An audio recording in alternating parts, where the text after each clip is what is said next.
اور اس کا گواہ کیا ہے, ثبوت کیا ہے آپ کے ثبوت پاس؟ کیا عدالت نے ثبوت. تو وہ جو پراسیکیوٹر تھے انہوں نے جب تفتیشی کو بھی بلایا, تفتیشی بھی سامنے تھے, تو کہا کہ ایک ہیڈ کانسٹیبل ہیں لاہور کے, واقعہ کہاں کا ہے, پنڈی کا ہے, ٹھیک ہے, حمزہ کیمپ اور میٹرو بس کا, ٹھیک ہے, اور وہ کہہ رہے ہیں کہ اس کی سازش کہاں کی گئی, لاہور میں. اور کب, جب عمران خان وہاں پر ہوتے تھے, عمران خان کے جو گھر ہے وہاں پر زمان پارک میں, ٹھیک ہے, وہاں پر اس کی اسپیشل ڈیوٹی تھی اس ہیڈ کانسٹیبل کی. تو اسے وہاں پتہ چلا کہ یہ سازش وہاں بنائی گئی, اور اس سازش کے تحت یہ کہا گیا کہ آپ نے اگر عمران خان کی گرفتاری ہوتی ہے تو اس تنصیبات پر حملے کرنے, فوجی تنصیبات پر حملے کرنے, آپ نے میٹرو اسٹیشن یہ جلانے, وہ ساری چیزیں. تو ججز نے پوچھا کیا کمال ہے کہ ایک کانسٹیبل کے کہنے پہ اب ہم ایک سابق وزیر اعظم کو غدار ٹھہرائیں, کیا ہم اسے غدار کہہ سکتے ہیں؟ ٹھیک ہے, اور وہ بھی لاہور کا ایک کانسٹیبل وہاں بیٹھ کے کہہ رہا ہے, اور واقعہ لاہور اسلام آباد راولپنڈی کا واقعہ ہے, نیو ٹاؤن تھانے میں اس کا مقدمہ درج ہے. اور آپ کو یہ بتا دوں اس مقدمے میں شیخ رشید اور ان کے جو بھتیجے ہیں حافظ راشد, وہ بھی اس مقدمے میں نامزد ہیں. ٹھیک ہے, تو یہ 5 ملزمان. تو پھر جو وکیل عبدالرزاق ہیں انہوں نے کہا یہ جو 5 ملزمان جن کا یہ کہہ رہے ہیں, پہلی بات تو یہ پاکستان تحریک انصاف کے کارکن نہیں ہیں. ٹھیک ہے, یہ تو عام وہاں پر اپنا کام کاج کے لیے جا رہے تھے, کچھ دکاندار ہیں, اور ایک کا بتایا گیا کہ وہ فیض آباد میں جاب کر رہے تھے, تو وہ وہاں پر آئے تو میٹرو میں آگے اس طرح وہ پھنس گئے, اور انہیں پولیس نے آگے انہیں اٹھا لیا اور انہیں گرفتار کر لیا. تو پھر جج نے پوچھا کہ کتنے لوگ نامزد تھے اس میں, تو بتایا گیا کہ 150 کے قریب لوگ نامزد تھے, اس میں سے کوئی 44 یا 45 لوگ گرفتار ہوئے ہیں, اور ان میں سے یہ 5 بھی ہیں. پھر اس بنیاد پر عدالت نے سختی سے مطلب ریمارکس دیے,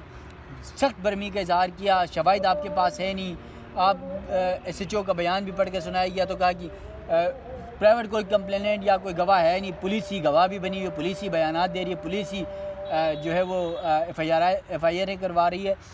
اس بنیاد پر آج پاکستان تحریک انصاف کو یہاں سے ریلیف مل گیا, اور ان 5 کارکنان کو جو پی ٹی آئی کے ہیں, اب وکیل نے تو کہا نہیں ہے یہ تو بلکہ عام لوگ ہیں, ان 5 کی آج سپریم کورٹ سے 11 ماہ بعد ضمانت ہوئی, اور یہ ضمانت یقیناً پاکستان تحریک انصاف کے لیے بہت بڑی خوشخبری اس لیے بھی ہو سکتی ہے کہ اب جو دیگر ملزمان ہیں وہ اسی کیس کی بنیاد بنا کر سپریم کورٹ آئیں گے, اور یہاں سے ان کو ضمانتیں ملنا شروع ہو جائیں گی, ریلیف ملنا شروع ہو جائے گا. ابرار, آج دوران سماعت جو ہے وہ یہ بھی ججز کی جانب سے پوچھا گیا کہ آپ نے کیا CCTV فوٹیج ہمیں دکھائیں یا کوئی ایسا ثبوت پیش کریں. دیکھیں, اب یہ ایسے حساس اداروں کا ذکر ہے یہاں پر جن کے اوپر حملے کی بات کی جا رہی ہے, یا میٹرو اسٹیشن کی جو بات کریں, 6 روڈ کا میٹرو اسٹیشن ہے جو جلایا گرایا اور اس کے جو معاملات ہوئے تھے, وہاں پہ ارد گرد میں سارے CCTV کیمرے جو ہیں لگے ہوئے ہیں. تو اس حوالے سے بھی کہا گیا کہ سارے CCTV کیمرے جو ہیں وہ ان کو توڑ دیے گا, یہ کیسے ممکن ہے؟ اس پر عدالت کا کیا کہنا تھا؟ سماعت کے دوران یہ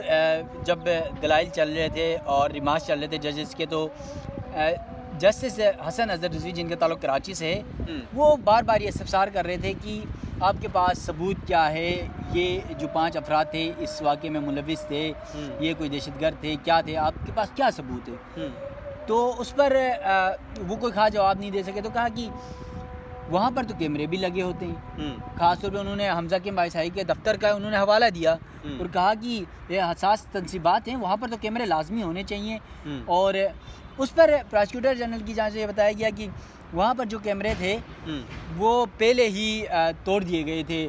کارکنان کی جانب سے PTI کے, تو اس لیے وہ وہاں پر ویڈیو نہیں ہے. اچھا, پھر جسٹس حسن اظہر رضوی نے کہا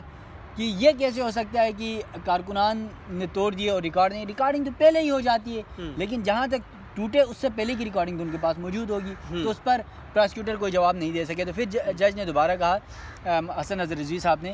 کہ چلیں اگر مان بھی لیں آپ کے پاس وہ فوٹیج نہیں ہے, تو آج کل تو موبائلوں سے لوگ ویڈیوز بناتے ہیں, اس کی آپ نے کوئی انکوائری کی, جو ملزمان ہیں ان سے آپ نے کوئی پوچھ گچھ کی, اس میں آپ ملوث تھے, آپ کہیں جا رہے تھے, کسی رشتہ دار سے ملنے جا رہے تھے, کسی کے گھر جا رہے تھے, کسی کام سے جا رہے تھے, آفس جا رہے تھے, اس کا بھی جواب نہیں تھا پولیس کے پاس, پراسیکیوٹر کے پاس اور تفتیشی کے پاس. تو یہ ساری چیزیں سننے کے بعد اینڈ میں دلچسپ محاورہ ہوا. جب کیس ختم ہونے لگا تو جسٹس جمال مندوکھیل نے کہا اور کچھ بھی آپ نے کہنا ہے؟ تو وکیل نے کہا جی نہیں, پراسیکیوٹر جنرل پنجاب نے. تو جسٹس مسرت ہلالی نے کہا مزید کہہ کے کیا انہوں نے اپنے آپ کو اور مزید شرمندہ کروانا ہے؟ تو یہ اس طرح کا آج کیس ہوا. یقیناً یہ 5 جو افراد ہیں ان کی سپریم کورٹ سے ضمانت یہ پاکستان تحریک انصاف کے لیے یہ سمجھ لیں کہ ایک پہلا قطرہ ہے جس قطرے کی بنیاد بنا کر ان کے جو دیگر افراد اس وقت گرفتار ہیں انہیں سپریم کورٹ سے بہت اچھا ریلیف مل سکتا ہے۔ بہت شکریہ ابرار صاحب آپ کے وقت کا۔ ناظرین، جیسے کہ ابرار حسین استوری جو ہے وہ ہمارے ساتھ موجود تھے، انہوں نے آج سپریم کورٹ میں جو 9 مئی کے واقعات میں ملوث افراد کو جو یہاں سے ریلیف ملا ہے اس کے حوالے سے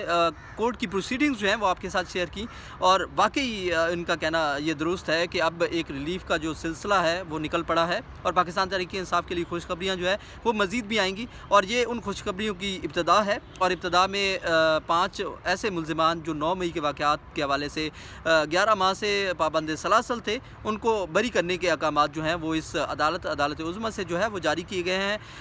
میرا یہ خصوصی ولاگ جو ہے وہ آپ کو کیسا لگا، مجھے کمنٹس کے ذریعے ضرور آگاہ کیجیے گا۔ اللہ نے کے بعد